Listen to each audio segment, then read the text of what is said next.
Le code de Léonard de Vinci. Léonard de Vinci a été stupide. Il a été con. Ce grand maître du prieuré de Sion, il a été stupide. Les livres que vous a ramenés Marie-Madeleine, les textes qu'elle transportait, il les a lus. Léonard de Vinci a lu ces livres et il s'est fait passer pour un inventeur. Il n'a rien inventé du tout. Toutes ces inventions, il a fait croire qu'il avait inventé. Mais tout ça, ça vient des textes que Marie-Madeleine et des Atlantes, les textes qu'ils avaient. Et en fait, ces textes, ce n'était pas pour vous. Vous auriez dû être gardien et les garder secrètement jusqu'à aujourd'hui. Et en fait, qu'est-ce que ce putain de Léonard de Vinci a fait? Cet imbécile, qu'est-ce qu'il a fait? Dans son arrogance, et voilà, eh ben, il les a ouverts. Il a été envoûté par Bélial, d'accord? Et il a fait ce qui est... Et l'Occident a évolué. Et voilà, et puis vous rendez aujourd'hui un honneur à Léonard de Vinci. Et moi, je vous dis, du point de vue de Lord Adam, Léonard de Vinci fait partie des gens qui ont agi avec le potentiel de faire capoter ce que Lord Adam avait fait. Avec tout ce que nous avions fait avant, depuis avant Moïse, etc., etc. Je ne vais pas rentrer dans le détail. Mais voilà, en fait, voilà. Voilà. Donc vous êtes là au pied d'un homme qui est con, vous comprenez? Qui est stupide, qui agit de manière sotte, et voilà, vous comprenez? Je peux pas être plus clair en fait. Donc attention à ce qui va suivre, attention à ce qui va suivre. Donc tout ça, ça fait partie de votre culture, mais on n'en veut pas en fait. On n'en veut pas de votre culture de merde. Vous comprenez? Vous êtes construit erreur après erreur après erreur. Léonard de Vinci, il ne connaissait pas l'encens, il ne connaissait pas les travaux de Jean le Baptiste. Il peint sur Jean le Baptiste et tout, mais c'est de la merde, c'est des dessins de merde. Vous comprenez? Et il savait rien, il ne connaissait pas les vaudouisants. Il ne savait pas les travaux de Lord Adam. Voilà. Et vous, voilà un des éléments qui fait que vous êtes gras. Alors, je vais continuer dans la suite de la vidéo, mais déjà, là, on va commencer avec ça. Hein, on marque une fracture avec vous. Voilà. On ne touche pas à la flamme éternelle. On n'y touche pas. Les Atlantes ont fait changer de direction la flamme éternelle. Il ne faut pas ouvrir les livres des Atlantes. Vous aimez la pierre, vous aimez le métal qu'on extrait de la pierre. Il va falloir un moment que vous ayez de la cohérence. On ne touche pas à la flamme éternelle. Nézara Gezara, l'ordinateur quantique, les évolutions, les inventions, votre fameux délire de prométhéen là, on ne touche pas à la flamme éternelle. Je fais partie de ceux qui surveillent si les âmes humaines font changer de direction la flamme éternelle. Vous faites changer la flamme éternelle de direction. Vous allez faire changer la flamme éternelle de direction. On n'y touche pas. Vous n'avez pas le droit.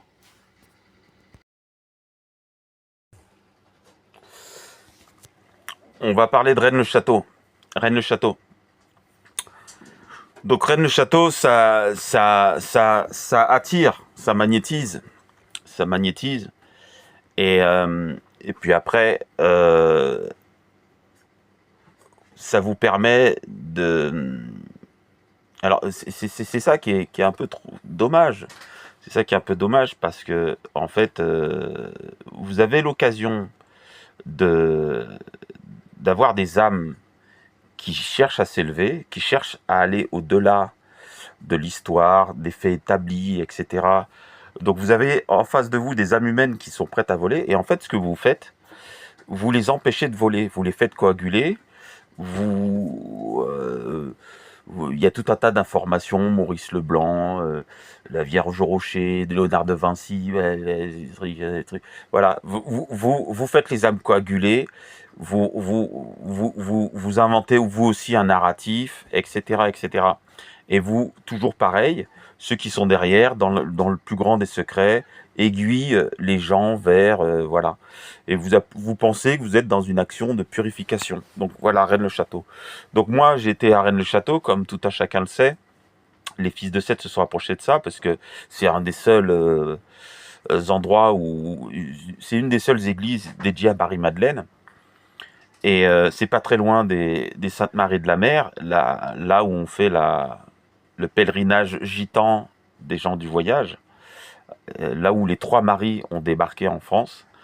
Et c'est dommage, vous voyez, c'est dommage parce que en fait, vous prenez le relais et en fait, vous créez un labyrinthe qui n'a, voilà. Et puis après, bah, ça justifie votre résurrection parce qu'après de Rennes-le-Château, on va à Saint-Sulpice à Paris et les quatre tableaux résurrection, voilà. Et en fait, voilà, c'est pour ça que vous êtes con, en fait. Très rapidement, j'ai identifié pourquoi vous étiez stupide. Ben voilà, on l'a trouvé, hein. Vous êtes stupide à cause de tout ce processus-là. Donc vous, petit à petit, de fil en aiguille, vous m'avez amené à vos fameuses lignes telluriques.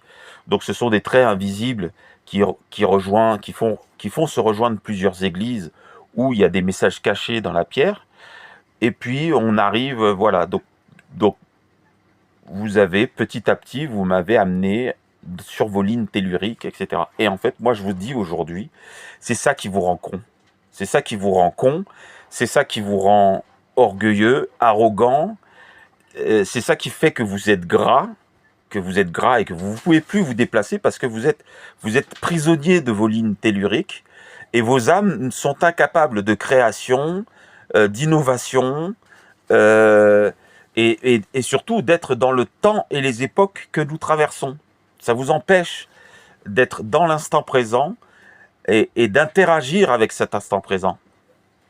Parce que je vous rappelle, mes petits Templiers à la con, que nous sommes au temps de la fin. Nous sommes au temps de la fin. Nous sommes à une heure très avancée du temps de la fin. Et vous êtes encore dans vos lignes telluriques, emprisonnés par vos lignes telluriques.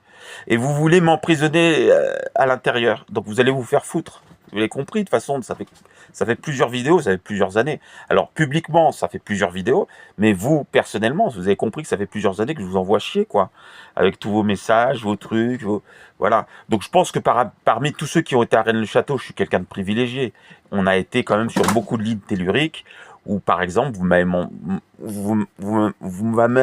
m'avez amené à comprendre que vous saviez que Sarah a été grande, qu'elle aimait faire de la couture, la fille de Marie-Madeleine, hein, je parle. Hein. Voilà, elle aimait faire de la couture, je sais à peu près où elle a été, etc. Donc vous avez recensé toutes les adresses, tous les endroits, tous les lieux où elle a été, vous avez suivi ça de très près. Alors vous n'existiez pas à l'époque, parce que les Templiers sont apparus au XIIe siècle. Mais il y a bien des gens qui ont voilà, certainement à la demande de Marie-Madeleine, puisque Jean le Baptiste a fait la même chose au Tibet. Mais voilà, donc, et petit à petit, vous me faites avancer, voilà, vous me ressuscitez, voilà. Ça, c'est une résurrection. Vous pensez vraiment que ça, c'est une résurrection? C'est pas ça la résurrection. Voilà, c'est ce que je vous expliquais dans la vidéo d'hier. On ne ressuscite pas avec de l'huile, on ressuscite avec de l'eau. L'eau, ce n'est pas vous qui décidez des choses. Nous, les mages, nous utilisons ce qui existe. Nous ne faisons que surfer sur les lois naturelles, sur les choses qui ont été ficelées par les anges à la création du monde. On n'invente rien en fait. Vous avez inventé tout un processus, mais ça c'est votre invention à vous. Ce sont vos visions du monde, ce sont vos projections, c'est vos multivers, c'est votre fantasme, c'est votre imaginaire. Comme si tout avait été mis entre vos mains. Et en fait, il s'avère que euh, vous n'avez pas l'encens et vous êtes constitué en l'absence de l'encens et en l'absence de l'or d'Adam. Parce que je rappelle qu'au XIIe siècle, vous ne connaissiez pas les vaudouisants et vous n'aviez aucune interaction avec l'Asie. Et votre tradition vient du XIIe siècle. Donc vous avez transporté toutes les erreurs voilà. Et en fait, quand vous annoncez les choses, on pourrait penser que vous êtes une finalité. Non, vous n'êtes qu'un maillon de la chaîne. Vous n'êtes qu'un maillon de la chaîne. Et quand on est un maillon de la chaîne, on n'est pas arrogant. On n'est pas prétentieux. Parce qu'on se rend compte qu'il y a d'autres maillons et que les choses nous échappent. Voilà. Et donc, en fait, je crée une rupture. Vous allez arrêter avec toutes vos conneries, le petit pousset là, vous mettez les haricots, et puis moi je suis comme un con. On va arrêter tout ça. Ça vous rend con, ça vous rend stupide, ça vous rend arrogant, et ça vous rend non pertinent dans les actes à mener en ce temps de la fin.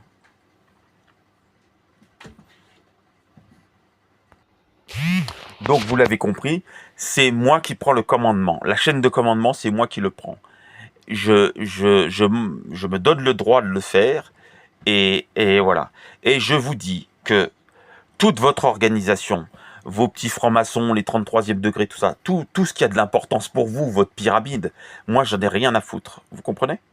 Je m'en fous complètement en fait. Je ne supporte pas la franc-maçonnerie. Je ne supporte pas votre organisation. La Rose-Croix, tout ça. Je ne supporte pas tout ce que vous avez mis en place. Voilà. Il n'y a pas plus tard qu'il y a 3 jours, je vous ai tendu un piège.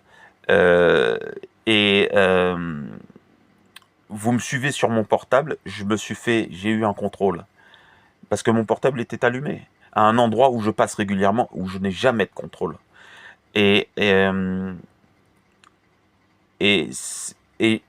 vous avez besoin du portable. Donc derrière votre mouvement soi-disant spirituel, moi je pense qu'il y a plus des matérialistes, des gens qui manipulent. Voilà, je pense que vous êtes perdus en fait. Vous êtes dans l'Occident, vous avez forgé l'Occident avec vos sectes babyloniennes là, que vous soi-disant vous combattez. Tout ça, ce ramassis de conneries, voilà. Je dispose de ma vie comme je l'entends. Les êtres humains disposent de la vie comme ils l'entendent. Mais vous croyez supérieur. Vous croyez qu'ils ont besoin d'aide. Il faut encadrer leur vie. La doctrine du trèfle à 3 feuilles. Hein. Il faut encadrer leur vie. Il faut les accompagner. Il faut les amener vers la lumière, etc., etc. On n'a pas besoin de vous. Les êtres humains n'ont pas besoin de vous. On n'a pas besoin de vous. Très honnêtement, on n'a pas besoin de vous.